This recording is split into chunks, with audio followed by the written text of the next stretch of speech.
moi j'aime beaucoup le côté Polaroid, comme vous vous rendrez compte.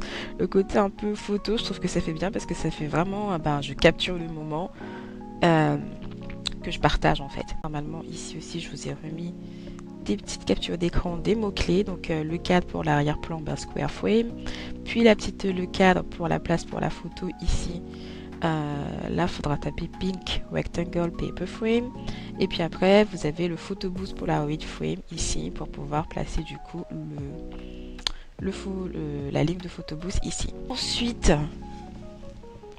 il suffit simplement de placer par-dessus les deux autres éléments que vous avez. Donc là, la base pour mettre la photo ici, comme ceci. Puis enfin, la petite lignée de Polaroid que vous pouvez placer un petit peu comme ça en diagonale. Voilà, histoire de donner cette impression de voilà, moment capturé, etc.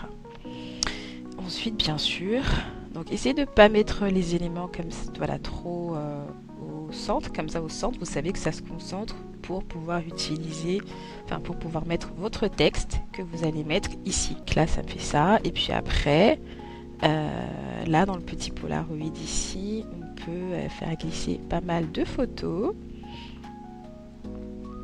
en fonction du contenu qu'on veut partager dans la vidéo. Donc là, clac, clac, hop, mettre ça ici, là-haut, et une dernière, comme ça.